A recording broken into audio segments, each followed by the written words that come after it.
Señor, gracias te damos por este tiempo. Gracias te damos, Señor, porque podemos empezar el estudio. Te queremos pedir que tú lo bendigas, que pueda hacer un estudio cliente.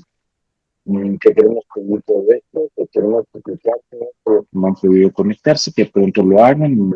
Y todo esto lo podemos en el nombre de Jesús. Amén. Amén. Bien, ok. Entonces, ya ven que eh, la vez pasada vimos colonos o peregrinos, ¿verdad? Ahora vamos a ver más que vencedores. Recuerden, el título del estudio es ¿qué se necesita para ser un creyente victorioso? Y esta sección es más que vencedores. Entonces vamos a usar el pasaje de Romanos 8 del 37 al 39 como fondo o inicio, como enseñanza de inicio de esta enseñanza. Antes en todas estas cosas somos más que vencedores por medio de aquel que nos amó. Por lo cual estoy seguro de que ni la muerte, ni la vida, ni ángeles, ni principados, ni potestades, ni lo presente, ni lo porvenir, ni lo alto, ni lo profundo, ni ninguna otra cosa creada nos podrá separar del amor de Dios que es en Cristo Jesús, Señor nuestro. Nosotros tenemos que tener presente siempre, en todas las circunstancias de la vida que se presenten, que ya tenemos la victoria en Cristo. Presentarse como un vencedor o presentarse con temor o con incertidumbre es muy difícil, es muy diferente que presentarse como un vencedor para enfrentar los problemas. ¿Qué hace que nosotros podamos enfrentar con mayor firmeza? Que el ser vencedores nos da seguridad, no por nuestra capacidad o por nuestra destreza para solucionar problemas, sino porque Cristo ya venció en la cruz. Y al nosotros poner nuestra fe y nuestra esperanza en Cristo, ya somos vencedores igual que Él. Entonces, siempre que enfrentemos circunstancias de nuestra vida, tengamos presente en nuestra mente que nosotros ya vencimos, podremos tener fracasos en esta tierra, pero recordemos que delante de nosotros está la misericordia. Como dice el Salmo 15, no, Salmo 32, que a los justos les rodea su misericordia. Alegrados y gozados justos, porque nos rodea la misericordia. Entonces, eso irá siempre delante de nosotros. Y nosotros muchas veces esperamos cambios rápidos en nuestra vida cuando enfrentamos circunstancias eh, difíciles. Queremos tener victorias rápidas sobre el pecado, pero nuestro caminar en Cristo es un proceso que a veces puede durar toda la vida.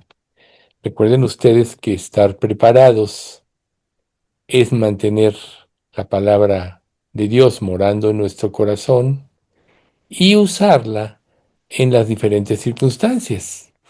Gracias a Dios que nos dio su Espíritu Santo, porque el Espíritu Santo va a traer en nuestra mente el pasaje adecuado para poder afianzarnos en la fe de acuerdo a la promesa y entonces ser vencedores.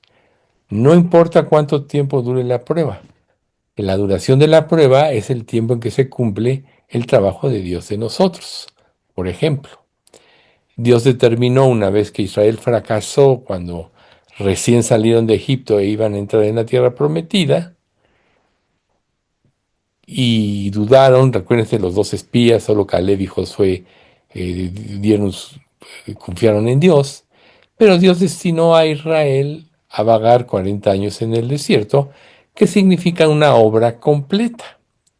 Durante esos 40 años en el desierto, Dios destruyó la generación incrédula que podríamos decir que representa nuestra naturaleza, la mente carnal, y se levantó una nueva generación, podríamos decir que es la mente espiritual, con la cual pudo meter a Israel en la tierra prometida. Y ese proceso duró 40 años. En nuestra vida, desde el momento en que nosotros nos convertimos hasta el momento en que vayamos a su presencia, es el tiempo en que Dios va a formar a Cristo en nosotros y nos va a dar, a través de las pruebas, la capacidad de ir funcionando con una mentalidad diferente de acuerdo a la mente de Cristo. Por lo que es muy probable que los cambios que deseamos y las victorias que creemos que vamos a tener pueden tomar algún tiempo. Por eso es que tenemos que tener paciencia. Recuerden, la Escritura dice, con paciencia ganaréis vuestras almas. Y la paciencia solo puede darse si reposamos completamente en las promesas de Dios y en su fidelidad. Recuerden, si fuéramos infieles, Él permanece fiel, Él no puede negarse a sí mismo. O sea, Dios siempre va a ser fiel, aunque nosotros fallemos.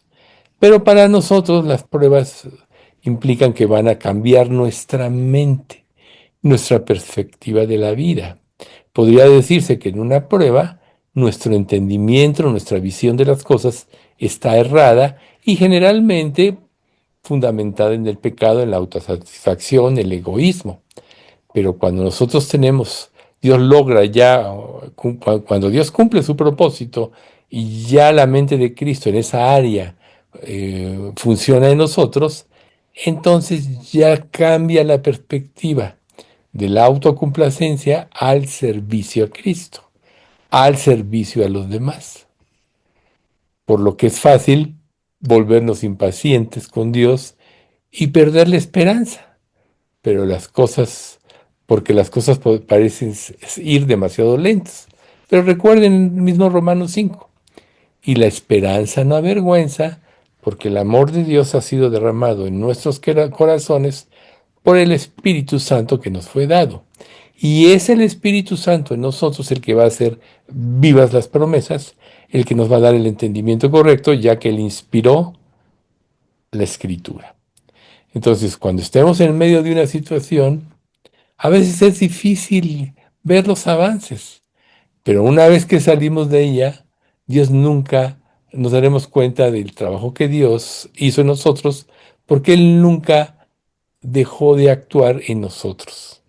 A veces a nosotros en los tiempos de espera, nos parece que Dios no oye, que Dios está ajeno, que Dios se olvidó de nosotros, pero esa es la mentira más grande.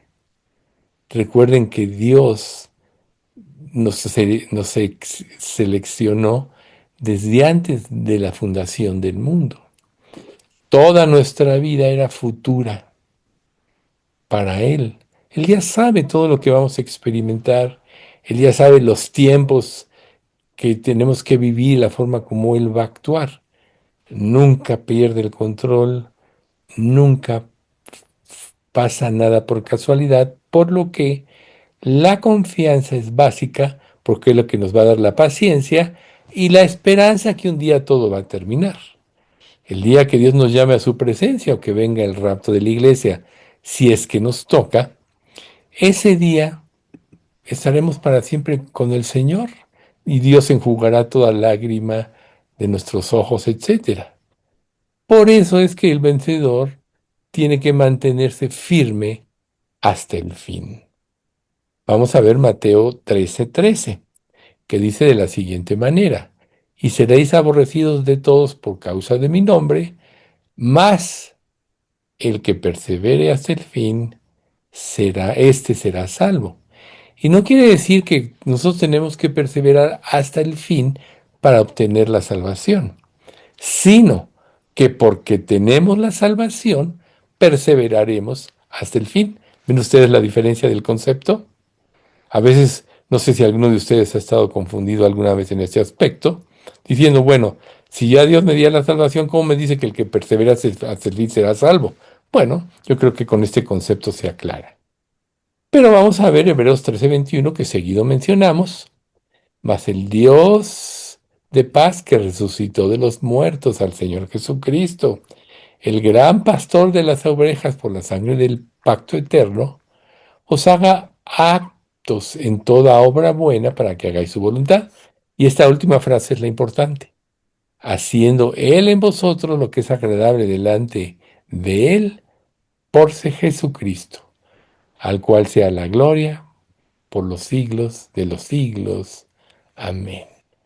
Haciendo Él en vosotros lo que es agradable delante de Él podríamos agregarle, por medio de Jesucristo. O sea, por eso es que Dios tomó el compromiso de nuestra restauración. Recuerden, el que comenzó en vosotros la buena obra, la perfeccionará hasta el día de Jesucristo. Entonces, cuando se nos hagan las pruebas lejanas o muy duraderas, porque Dios está haciendo un trabajo que quizá no entendemos en ese momento, tenemos que confiar en que Él promete que ya como hijos de Él terminará el trabajo en nuestra vida. ¿Cuándo termine ese trabajo? Cuando Él nos llame a su presencia o cuando llegue el fin de los tiempos y la iglesia sea arrebatada al cielo. Algunos de los que estamos aquí no veremos muerte, otros quizá todavía veremos muerte, pero como dice Pablo, estar con Cristo es muchísimo mejor. Y seremos librados si Dios nos llama antes de las aflicciones de este mundo y estaremos para siempre con el Señor confiando en la obra que Él hizo. Por eso es tan importante en nuestras vidas, de acuerdo a las circunstancias que vivamos, no confiar en nuestra destreza para resolver las cosas, no confiar en nuestra prudencia, sino confiar en el trabajo que Jesús ya hizo en la cruz. Entonces, nosotros, cuando depositamos nuestra confianza, porque ya nos consideramos vencedores, y tenemos la mente de Cristo, la certeza del cumplimiento de todas las cosas, nos van a pasar algunas cosas. Cuando Dios nos llame a su presencia o hacia la eternidad, primero, comeremos del árbol de la vida. Apocalipsis 2:7. El que tiene oído, oiga lo que el Espíritu dice a las iglesias. Al que venciere, le daré a comer del árbol de la vida, el cual está en medio del paraíso de Dios. Recuerden que Adán y Eva, antes de que pecaran en el huerto del Edén, comían de este fruto y gracias a eso tenían la eternidad. Nosotros tenemos la eternidad por Cristo, pero vamos a comer del árbol de la vida. Las naciones en el milenio, cuando reinemos con Cristo 1000 años, van a comer del árbol de la vida para sanar sus enfermedades, etcétera. Recuerden que la iglesia entra a reinar como reyes y sacerdotes, pero va a haber una multitud que se convierta, como Israel y muchos gentiles, que van a entrar al milenio como nosotros somos ahorita, nacidos de nuevo, no con un cuerpo eterno como la iglesia. Y ellos van a tener que recurrir a comer también de este árbol de la vida, que será sanidad a las naciones.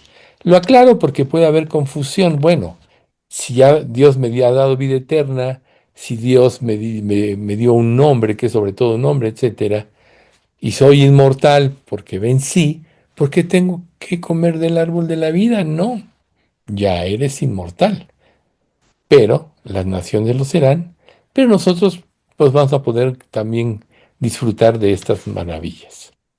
Punto número 2. Será librado del lago de fuego, que es la muerte segunda. Vamos a ver Apocalipsis 2:11. Pero me gustaría antes mencionar el primero del Apocalipsis, que dice, pero los cobardes incrédulos, los abominables y homicidas, los idólatras y todos los mentirosos tendrán su parte en el lago que arde con fuego y azufre, que es la muerte segunda. Seremos librados de esa. Y entonces en Apocalipsis 2:11 dice, el que tiene oído, oiga lo que el Espíritu dice a las iglesias. El que venciere no sufrirá daño de la segunda muerte. O sea, seremos librados del infierno o del lago de que arde con fuego y azufre. Aquí también es importante aclarar que el infierno, cuando toda persona incrédula muere, va a es como una prisión preventiva hasta que venga el día del juicio final, el juicio del gran trono blanco, y entonces todo el que murió sin Cristo se le hará el juicio, será condenado e irá al lago de fuego donde será ya su condena perpetua, en un lugar de tormento, donde será el lloro y el crujir de dientes. Para nosotros, ya somos librados de eso porque ya Cristo pagó por nosotros en la cruz y por eso en la muerte vamos directamente al cielo. Recuerden ustedes que antes de que Cristo viniera, en el Hades había dos secciones. Acuérdense la palabra del rico y Lázaro. El rico atormentado y Lázaro estaba en el seno de Abraham siendo, pues, ahora sí que consolado. Cuando Cristo muere y se rompe el templo en dos y abre el camino al cielo, por eso hubo muchas resurrecciones, porque todos los que estaban en el seno de Abraham, que son los muertos salvos, ascendieron al cielo. Desde entonces, todo creyente directamente se va al cielo con el Señor. Aclarado esto, sabremos que no tendremos daño de esta segunda muerte porque ya Cristo pagó por nosotros. Número 3, recibirá un nombre nuevo. Apocalipsis 2:17. El que tiene oído, oiga lo que el Espíritu dice a las iglesias. Al que venciere, daré a comer del maná escondido, y le daré una piedrecita blanca, y en la piedrecita un nombre escrito, un nombre nuevo, el cual ninguno conoce sino aquel que lo recibe. Eso es algo totalmente personal, pero que Dios le va a dar a cada hijo suyo, un nombre nuevo, ¿verdad?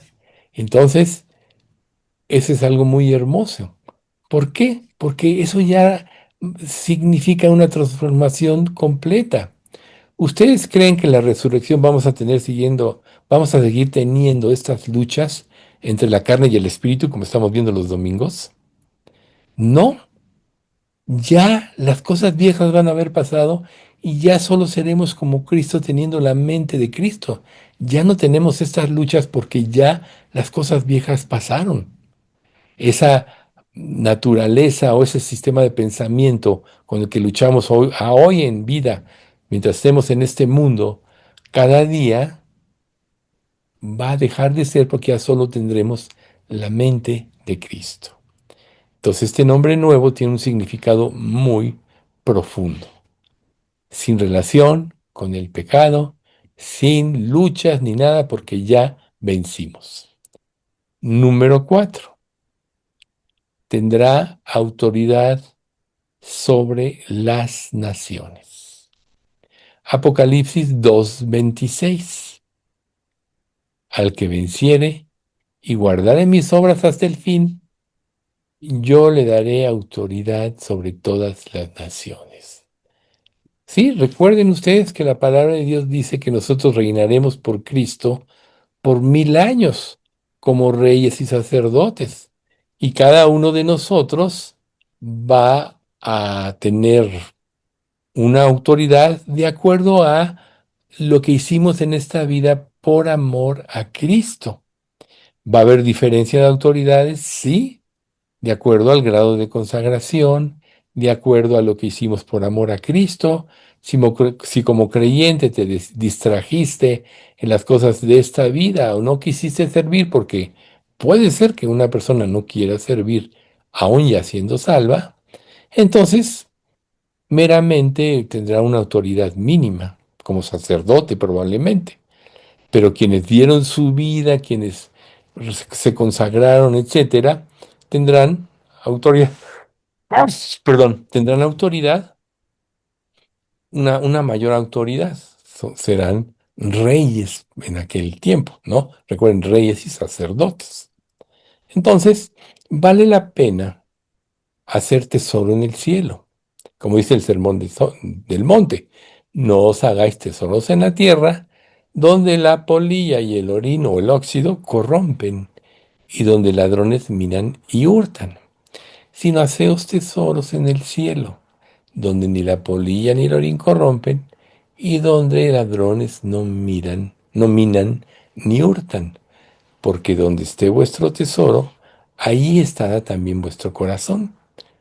Entonces nosotros aquí tenemos que saber lo que Dios nos está prometiendo para poder retomar lo que Dios quiere que hagamos.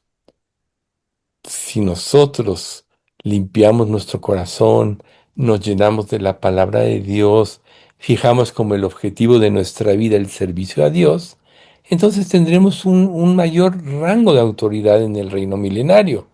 Si decimos, no, yo ya me salvé y así voy a vivir nada más, al mínimo, etcétera, bueno, tendrás una autoridad básica, ¿no? Pero vale la pena saber que todo lo que hagamos ahorita determina nuestro futuro en la eternidad. Número 4. Tendrá autoridad sobre las naciones. El Es de lo que 5. estamos hablando. Es el 5. Apocalipsis 2:26. Al que venciere y guardare mis obras hasta el fin, yo le daré autoridad sobre las naciones. Fíjense que en este pasaje hay una frase muy importante, aparte de Miguel, que perdón, ese ya lo dijiste, perdón.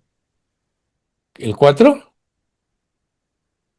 Sí, falta Sí, el 5, sigue el Ah, 5. perdón. Bueno, es el que acaba de decir, ¿verdad? Bueno, vamos al 5 entonces. ¿Será inscrito en el libro de la vida? Apocalipsis 3:5. El que venciere será vestido de vestiduras blancas, y no borraré su nombre del libro de la vida, y confesaré su nombre delante de mi Padre y delante de sus ángeles.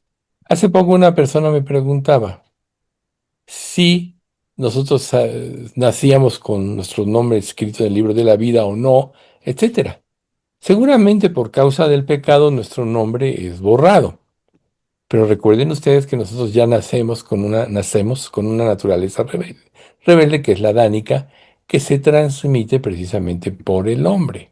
Por eso por eso María fue engendrado directamente por el Espíritu Santo.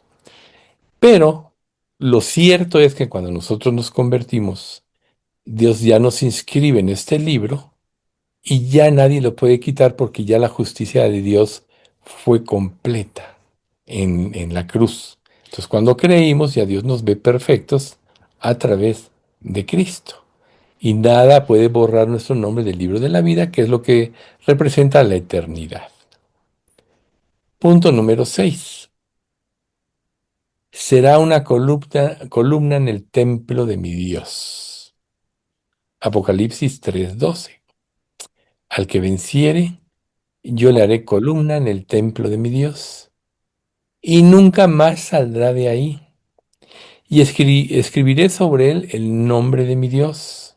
Acuérdense de la piedrecita blanca, el nombre nuevo y el nombre de la ciudad de mi Dios, la nueva Jerusalén, la cual desciende del cielo de mi Dios, y mi nombre nuevo. Conoceremos a Dios de una manera diferente, con una perspectiva totalmente diferente a la que nosotros nos podemos imaginar. La revelación total de Dios. Ahora, como dice Corintios 13, ahora vemos como por espejo, oscuramente. Entonces veremos como fuimos vistos. Ahora conozco en parte. Entonces conoceré como fui conocido. Ahorita todo para nosotros, muchas de estas cosas son sombras. Por eso tenemos que afianzarnos en las promesas. Pero cuando se quite toda obstrucción y tengamos una visión espiritual más amplia por la renovación total, entonces veremos de una manera más plena y justificaremos a Dios en todo, aunque ya lo hagamos ahorita, pero ya con un conocimiento pleno y le daremos la gloria por siempre, jamás. Número 7 y 8 que van ligados. Aún con el 6 habitará dentro de mis muros. Imagínense ustedes qué privilegio tan grande ser parte de la ciudad de nuestro Dios. Yo me imagino que esa ciudad, la Nueva Jerusalén, se está construyendo por medio de las obras de todos los creyentes y que nuestra actuación nos va a permitir formar parte de esa ciudad eterna como una virgen. ¿Por qué lo digo? Porque Isaías 56, 4 y 5 nos lo dice, ¿no? Pero antes de eso, el 8 que dice, y tendrá un nombre mejor que el de hijos e hijas. Este es un gran privilegio. Todos sabemos que cuando nos convertimos somos sus hijos, mas a todos los que le recibieren, a los que creen en su nombre, les dio potestad de ser hechos hijos de Dios. Pero aquí, este pasaje que vamos a leer ahorita, nos dice que tendremos un mejor nombre. Vamos a ver Isaías 56, 4 y 5. Porque así dijo Jehová, a los eunucos que guarden mis días de reposo y escojan lo que yo quiero y abracen mi pacto, yo les daré lugar en mi casa y dentro de mis muros, y nombre mejor que el de hijos e hijas, nombre perpetuo les daré que nunca perecerá. Aquí nosotros debemos poner atención en la segunda frase, después de acá así dijo de Jehová, a los eunucos que guarden mis días de reposo. Todos sabemos lo que es un eunuco. Esos servían en los palacios y les cortaban sus órganos reproductores para que no se metieran con las reinas o con las concubinas de los reyes, pues ya que convivían y les servían todo el tiempo a ellas. En el sentido espiritual y celestial que aquí vemos, un eunuco es aquel creyente que se niega a sí mismo de todas las cosas de esta vida que lo pudieran alejar con Dios y se concentra en el avance del reino. Un ejemplo que salta a la vista es el apóstol Pablo, que cuando Dios se presenta en el camino a Damasco y le cambia la vida, dio su vida por Cristo absolutamente hasta la muerte.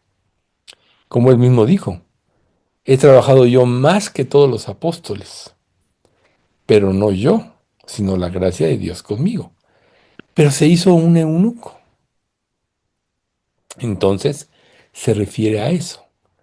Aquel que crea y se consagre verdaderamente a Dios y que cumpla todo el propósito de la ley en amor, que haga la voluntad de Dios como su gran tesoro, que haga de la palabra de Dios su vida, él estará dentro de los muros de Dios. Como decíamos en el punto 6, será parte de esta nueva Jerusalén que se está construyendo. Va a ser una ciudad física, como nos lo describe Apocalipsis, pero el fundamento es una ciudad espiritual. El punto número 9. Se sentará con Cristo en su trono. Apocalipsis 3:21.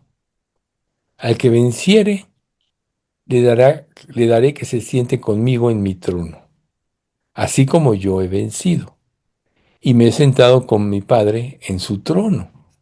O sea, recuerden, Él va a compartir su gloria con nosotros, aunque por Él, de Él y para Él son todas las cosas, y a Él solo le pertenece la gloria, Él va a compartir su gloria.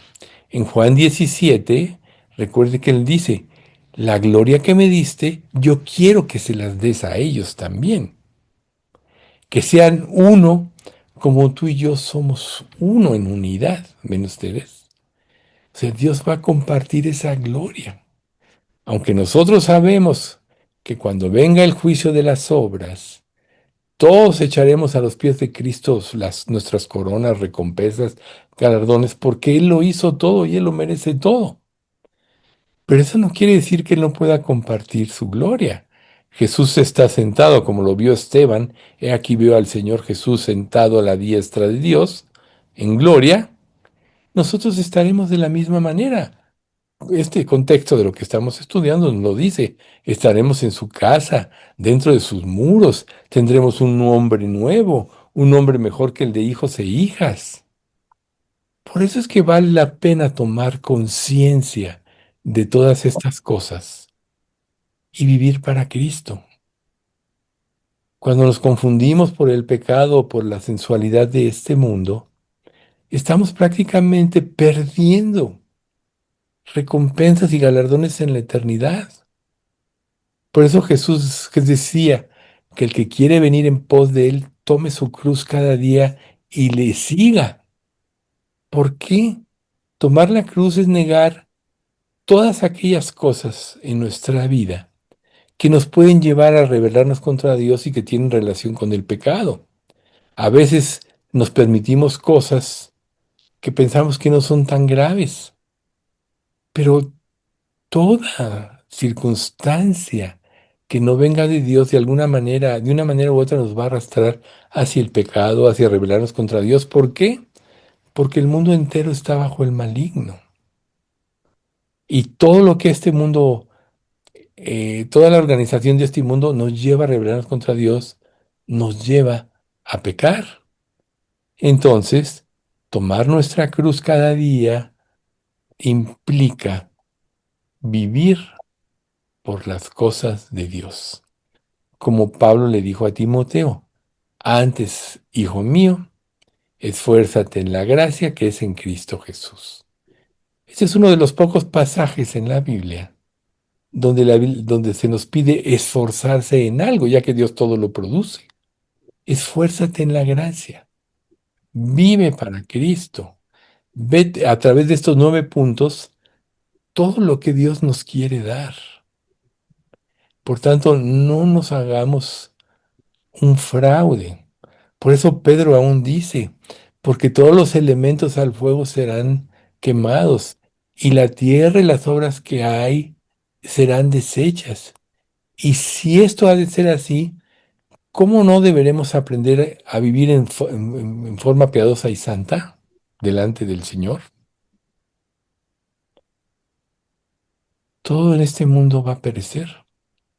Y toda la atención o las desviaciones que tengamos en las cosas de esta vida nos está robando recompensas o posición en la eternidad. Vale la pena servir a Cristo. O sea, Dios nos dice, Jesús nos decía en la parábola que el reino de los cielos es como un hombre que da a cada uno de, porque hay varias parábolas, pero esto dice a cada uno de sus siervos, de 10 siervos, les da ¿cómo se llama? Una moneda, se me fue el nombre ahorita de momento, ¿sí?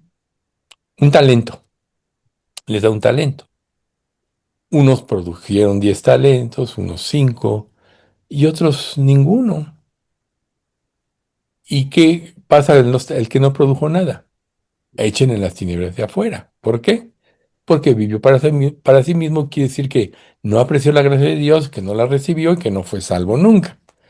Pero a los que produjeron, de acuerdo a los que produjeron, Dios les dio. El que produjo 10, tienes autoridad sobre 10 naciones. El que produjo 5, tienes autoridad sobre 5 naciones. Yo creo que vale la pena evaluar estas cosas a la luz de esta vida, porque lo que esta vida representa es nada en comparación a la eternidad. Y las recompensas sí son eternas. Por tanto, no nos hagamos un fraude. Vivamos para Dios, concentrémonos en las cosas de Dios, neguemos cualquier cosa en este mundo que nos pueda separar de Dios. ¿Por qué creen ustedes que en el Sermón del Monte, por ejemplo, se nos dice, la lámpara del cuerpo es el ojo? Así que si tu ojo se fuere bueno, todo tu cuerpo estará lleno de luz. Y si tu ojo fuere maligno, todo tu cuerpo estará en tinieblas. Y si la luz que hay en ti es tinieblas, ¿cuántas no serán las mismas tinieblas?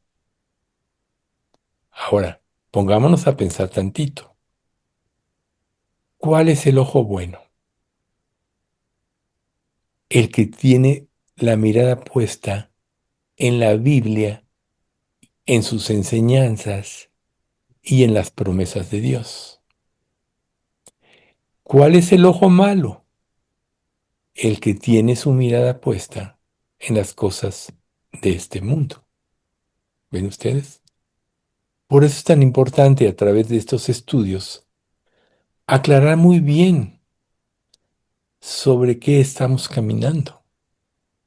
Entonces pregúntate, ¿es mi ojo bueno o es mi ojo maligno? Recuerda que muchas cosas entran por los ojos. La palabra nos limpia de pecado, como dice Hebreos 4:12, ¿no? La palabra de Dios es viva y eficaz, etcétera. Todos conocen este pasaje. Penetra hasta lo más profundo del alma y del espíritu, de las coyunturas y los tuétanos, y discierne los pensamientos y las intenciones del corazón. O sea, saca a flote lo malo para que nos arrepintamos y nos afirmemos en la fe. Ese es el ojo bueno, ¿ven ustedes? Pero el ojo malo es el que pone su mirada en otras cosas. ¿Cuáles? Los deseos de la carne, los deseos de los ojos y la vanagloria de la vida. ¿En qué nos puede nutrir esto? Nos da falsos conceptos de felicidad, falsos conceptos de lo que Dios puso, ¿no? Hay tantas distorsiones en este mundo porque el diablo ha distorsionado los mandamientos de Dios, por eso la gente ya ni se casa, por eso conviven sexualmente con libertad, por eso renuncian a su sexo, que ya es un mayor grado de perversidad, y se vuelven contra, como dice Romanos, ¿no? Ahí está el ojo maligno. Por tanto, Dios nos pide que tengamos cuidado, porque estamos trabajando para la eternidad. Gracias a Dios que ya somos salvos. Ahora, lo que hagamos en vida dependerá de lo que recibamos en la eternidad, y estos 9 puntos nos ejemplifican claramente lo que puede ser. Por lo que se requiere fuerza y valentía para seguir a Cristo y estar firmes en Él cuando se presenta la opresión. O sea, este mundo nos oprime, nos tensa, nos obliga, nos trata de obligar. No hay libertad para hablar de Cristo y la hora viene, y ya está sucediendo en muchos países, que hablar de Cristo te va a costar la vida. Esa anécdota que contaba Alex el domingo, de esta mujer que porque mencionó un pasaje de la Biblia le hicieron un juicio y la pueden meter hasta la cárcel. O sea, eso se va a multiplicar y va a ser en todo el mundo. Va a haber una opresión total. Si no nos preparamos ahorita, viviendo en la fuerza de Cristo, no vamos a tener valentía para enfrentar estas cosas y vamos a caer. Por eso tenemos que pedirle a Dios que nos dé esa valentía para hacer lo correcto sin que importen las presiones que enfrentemos. A veces es muy fácil decirlo así como ahorita un concepto en un estudio, pero cuando te toca vivirlo, es ahí donde se prueba tu carácter. Y muchas veces Dios permite que entremos en estas circunstancias para que nos demos cuenta de cómo estamos. La verdadera razón, la verdadera realidad de lo que somos se manifiesta a la hora de la prueba. Por lo que, cuando se presenta y fracasamos, solo demuestra que no se ha formado en el carácter de Cristo. Y por eso Dios lo permite, para formar el carácter de Cristo en nosotros. Quizá tengamos que sufrir por nuestro orgullo, porque queremos que las cosas sean a nuestra manera, porque queremos a un Dios que complazca nuestros deseos, etcétera. Pero la Biblia no nos habla de esa manera. Más bienaventurado es dar que recibir. Y aunque este pasaje no está en los evangelios, sí fue algo que dijo Jesús y lo transmitieron los apóstoles. Y Pablo lo menciona. ¿Ven ustedes? La vida cristiana es dar, no recibir. El egoísmo demanda, ¿no? Dame, dame, dame, dame, dame. Entonces, esta hora de la prueba se presentará principalmente cuando el anticristo persiga a la iglesia. Esto va a suceder en la primera mitad de la tribulación, cuando se haya construido el templo en Jerusalén. Sí lo vamos a ver. Vamos a ver 2 de Tesalonicenses 2, del 1 al 4. Pero con respecto a la venida de nuestro Señor Jesucristo y nuestra reunión con Él, os rogamos, hermanos, que no os dejéis mover fácilmente de vuestro modo de pensar, ni os conturbéis ni por espíritu, ni por palabra, ni por carta, como si fuera nuestra, en el sentido de que el día del Señor está cerca. Nadie os engañe en ninguna manera, porque no vendrá sin que antes venga la apostasía. Paréntesis, ya la estamos viviendo. Y se manifieste el hombre de pecado, el hijo de perdición, el cual se opone y se levanta contra todo lo que se llama Dios o es objeto de culto, tanto que se siembra en el templo de Dios como haciéndose pasar por Dios. Aquí se nos está indicando algo muy importante. Nadie os engañe porque no vendrá sin que antes se presente la apostasía. ¿Qué quiere decir apostasía? Alejarse de la verdad, alejarse de los principios verdaderos, seguir un camino diferente al ya establecido. Y la siguiente frase, y se manifieste el hombre de pecado. ¿Quién es?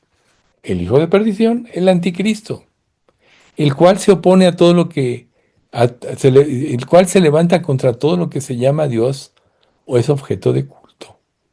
Tanto que se siembra en el templo de Dios como Dios. Ahí es donde viene el arrebatamiento, porque ahí es donde empieza el juicio de Dios. En la primera mitad de la tribulación no está el juicio de Dios. Es la prueba donde Dios va a purificar y limpiar al máximo su iglesia para presentársela como una virgen limpia, ataviada con vestiduras blancas para desposarla. Y ahorita por eso estamos viviendo tantas pruebas. Todos los creyentes, como hemos comentado, lo vemos en nuestra iglesia, porque Dios está limpiando a su iglesia. Pero todavía va a tener que pasar la iglesia por un proceso de mayor limpieza y purificación para poder presentarnos como una virgen pura y santa. ¿Ven ustedes? Cuando el anticristo se sienta en el templo, ahí es cuando entra el juicio de Dios a las naciones, la segunda mitad de la tribulación. Ahí es cuando viene el arrebatamiento. Bien, entonces nosotros tenemos que tener presente la recompensa celestial que recibiremos de Cristo para que no seamos tentados a alejarnos de Él. ¿Y cuál es esta recompensa? Primero, Hebreos 10:39. Pero nosotros no somos de los que retroceden para perdición, los verdaderos creyentes, los creyentes consagrados, sino de los que tienen fe para preservación del alma. Un verdadero creyente no retrocede. Vuelvo a decir, el que comenzó en vosotros la buena obra, la perfeccionará. depende de Cristo. Todos los creyentes, los que podamos soportar la prueba del mal y permanecer fieles, seremos ampliamente recompensados por Dios. ¿En qué aspecto? Dos aspectos, dos pasajes que conocemos. Primera de Corintios 2:9. Antes bien, como está escrito, cosas que ojo no vio, ni oído oyó, ni han subido en corazón de hombre, son las que Dios ha preparado para los que le aman. Si tú piensas, estás cambiando las cosas de Dios por las cosas de esta vida, pon atención en este pasaje. No hay cosa más sublime y grande que lo que Dios tiene preparado para nosotros como iglesia. Este pasaje también habla de las revelaciones de Dios a su iglesia, el entendimiento, el crecimiento de espiritual, el ir creciendo en conocimiento de la palabra. Habla de todo eso. Pero también incluye que hay cosas que Dios tiene reservadas para los que le amamos que no nos imaginamos. Si Dios hizo el mundo y todas las cosas que hay, nos formó a nosotros, y a través de nuestros sentidos puso todos los satisfactores y puso las reglas de cómo debía ser, ¿cuándo más en la eternidad tendrá cosas mejores que ni siquiera nos imaginamos? Yo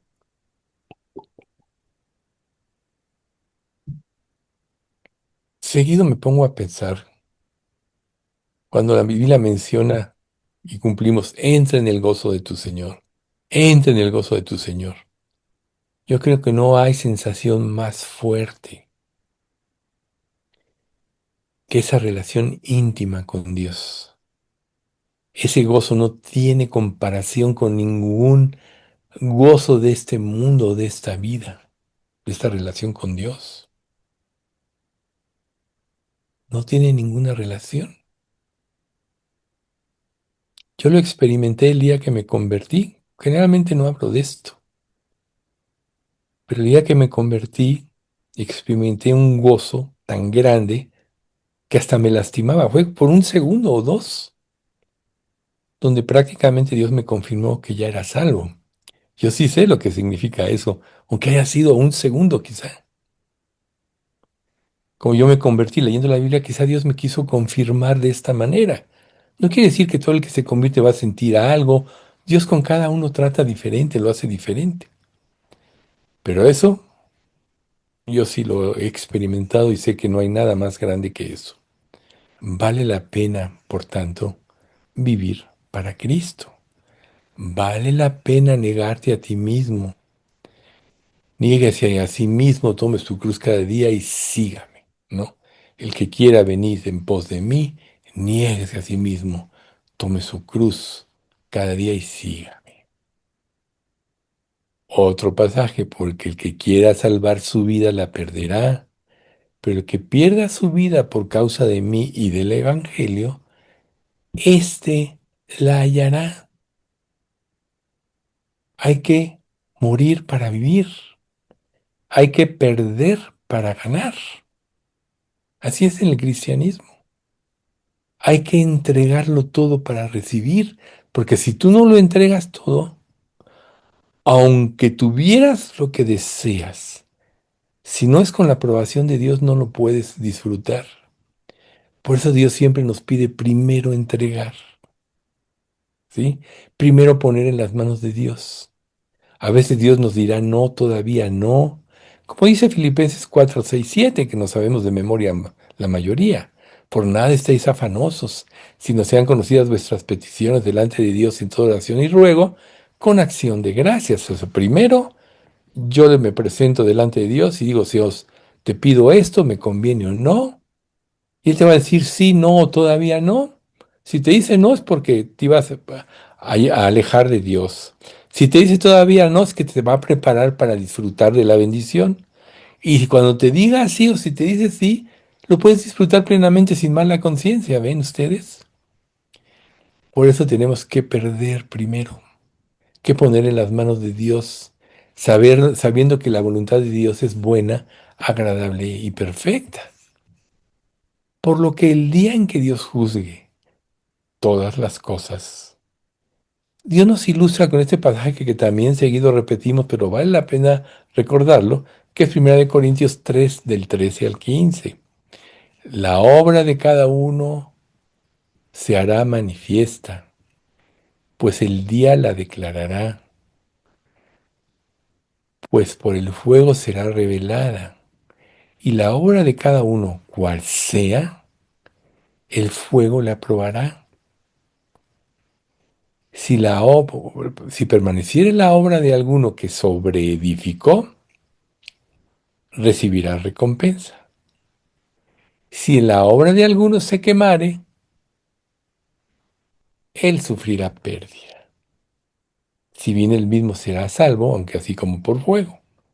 Entonces, la obra de cada uno será revelada o será manifiesta, pues el fuego, pues por el fuego será revelada y el fuego la probará. ¿Cuál es el fuego?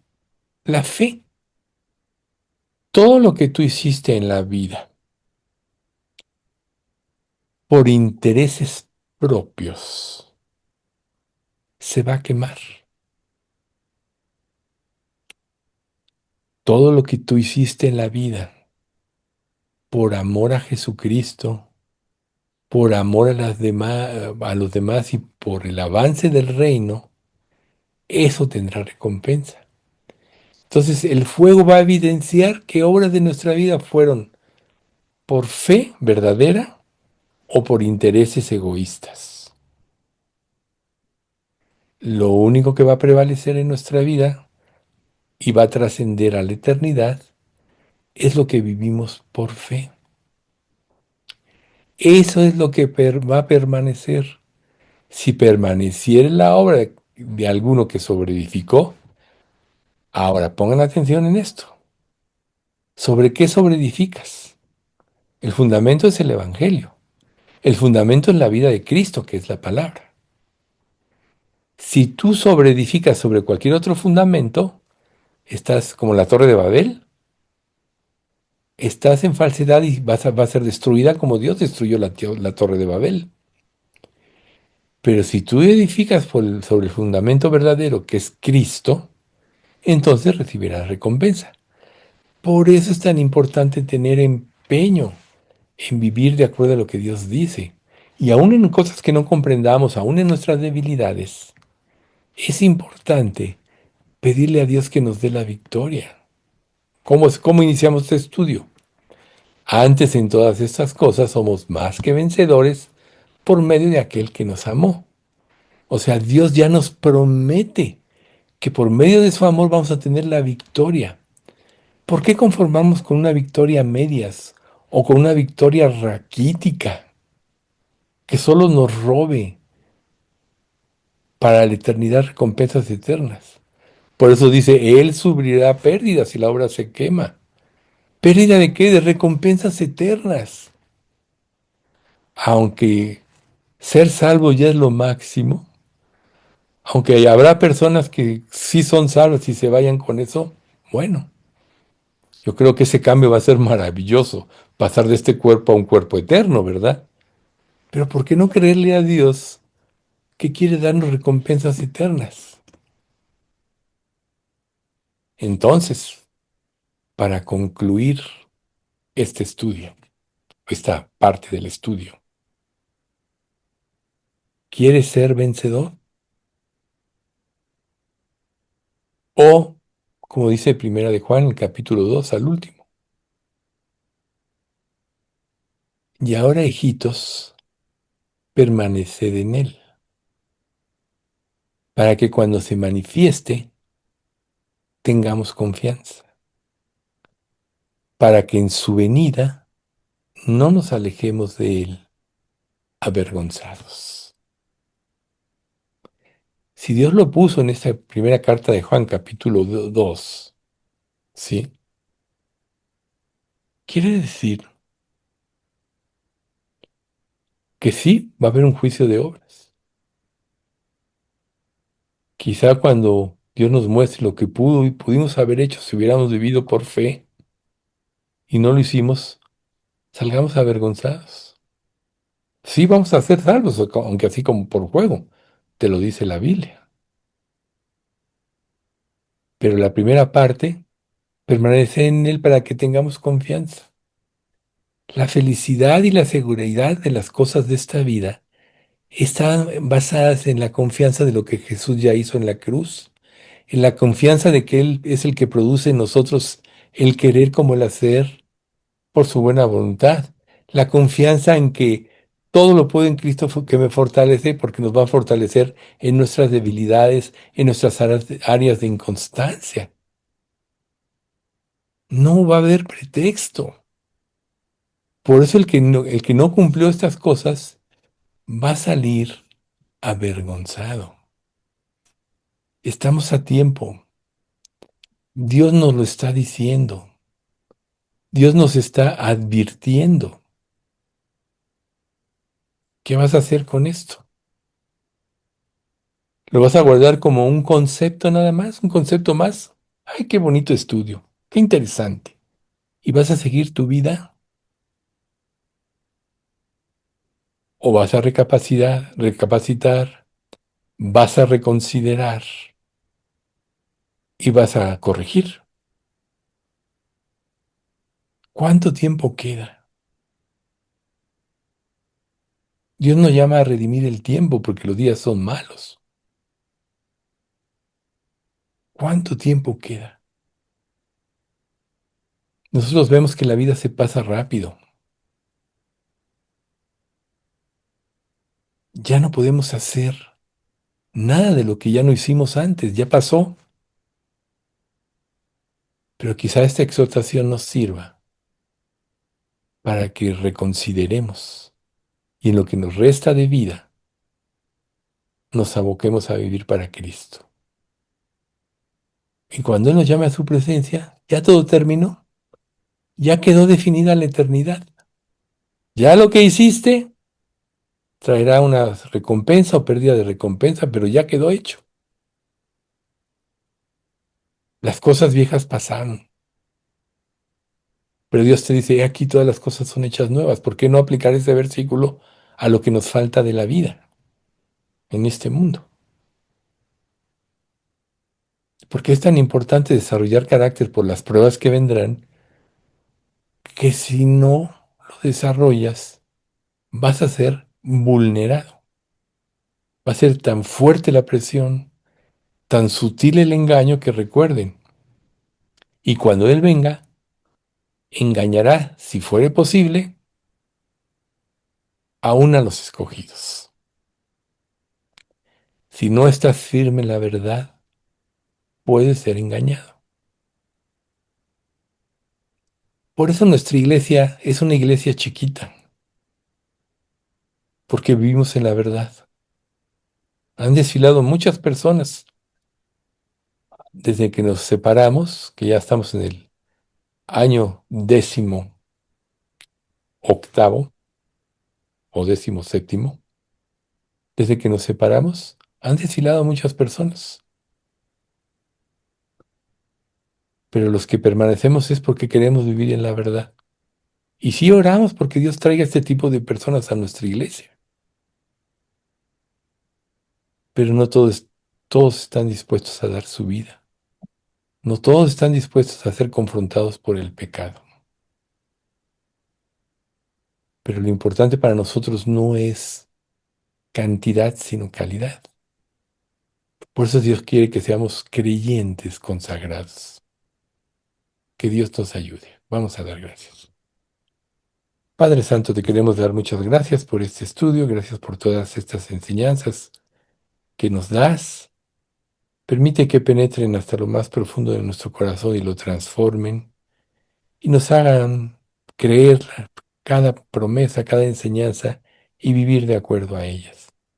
Queremos honrarte con nuestras vidas, queremos glorificarte, Señor, no queremos salir avergonzados por haber querido vivir nuestra propia vida y ser egoístas. Ayúdanos, Padre, a vivir para ti, Aviva tu Santo Espíritu en nuestros corazones para que podamos, Señor, cumplir la obra que tú nos has encomendado. Padre Santo, bendice a nuestra iglesia, trae salud y sanidad a todos. Somos gran parte de esta iglesia, ya somos personas grandes, pero mientras nos concedas estar en este mundo, permítenos vivir con toda intensidad y con todo nuestro corazón para ti. Padre, te pedimos todo esto en nombre de Cristo Jesús. Amén.